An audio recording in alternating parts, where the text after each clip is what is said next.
আসসালামু আলাইকুম ওয়া রাহমাতুল্লাহ। প্রিয় দর্শক, আজ আমরা রওনা হয়েছি হযরত ওসমান ইবনে আফফান রাদিয়াল্লাহু আনহু এর ঐতিহাসিক খেজুর বাগান দেখতে।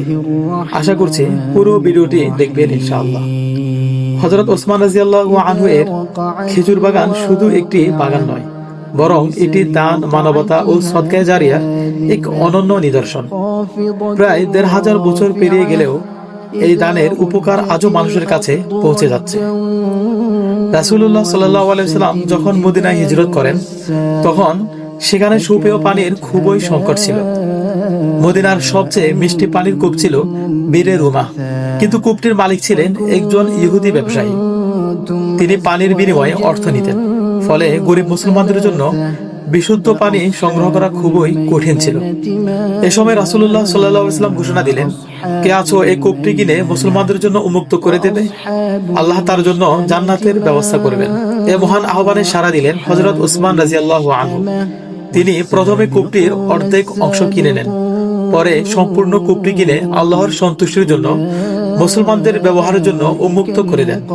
এরপর থেকে সবাই বিনামূল্যে এই কূপের পানি ব্যবহার করতে থাকে। সময়ের সঙ্গে সঙ্গে কূপটির চারপাশে খেজুর গাছ লাগানো হয়।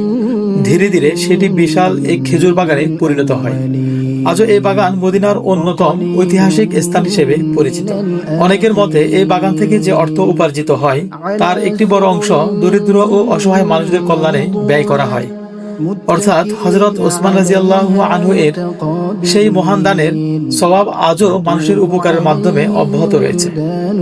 এই ঘটনা আমাদের শেখায়, আল্লাহর সন্তুষ্টির জন্য করা একটি আন্তরিক দান কখনোই বৃথা যায় না। মানুষের উপকারে করা কাজ যুগের পর যুগ সওয়াবের উৎস হয়ে থাকতে পারে। আলহামদুলিল্লাহ, আমরা এখন হযরত ওসমান রাদিয়াল্লাহু আনহু এর ঐতিহাসিক খেজুর বাগানের কাছে পৌঁছে গেছি। ওসমান রাদিয়াল্লাহু তাআলা আনহুর খেজুর বাগানে আমরা এই মুহূর্তে অবস্থান করছি। বাগানের পাশের একটি দোকান থেকে কিছু তাজা খেজুর কিনলাম। এরপর ধীরে ধীরে পুরো বাগান ঘুরে দেখতে শুরু করলাম। সবচেয়ে ভালো লেগেছে, অনেক তাজা খেজুর গাছের নিচে পড়েছিল। আমাদের কাফেলার কয়েকজন সাথী আনন্দের সঙ্গে সেগুলো কুড়িয়ে নিলেন। মুহূর্তটি ছিল সত্যি দারুণ, এক স্মরণীয়। তবে একটি ছোট্ট আক্ষেপ রয়ে গেল। এখানে যে ঐতিহাসিক কূপটির কথা বলা হয়েছিল, সেটির সংস্কার কাজ চলছিল, তাই আমরা কূপটির কাছে যেতে পারিনি। বাগানের ভেতর দিয়ে হাঁটতে হাঁটতে বারবার মনে হচ্ছিল, প্রায় ১৪০০ বছর আগে এই স্থানে ইসলামের ইতিহাসের কত গুরুত্বপূর্ণ ঘটনা ঘটেছে। সে অতীতের কথা ভাবতে হৃদয়ে এক অন্যরকম অনুভূতি কাজ করছিল। সত্যি বলতে, পুরো বাগান ভ্রমণের অভিজ্ঞতা ছিল অসাধারণ। আপনারা যদি কখনো মদিনা জিয়ারতে আসেন, তাহলে অবশ্যই সময় করে হযরত ওসমান রাদিয়াল্লাহু আনহু এর ঐতিহাসিক খেজুর বাগানটি ঘুরে দেখবেন। প্রিয় দর্শক, ওসমান রাদিয়াল্লাহু আনহু এর মহান দানের ঘটনা থেকে আপনারা কি শিক্ষা পেলেন, তা অবশ্যই কমেন্ট বক্সে লিখে জানান।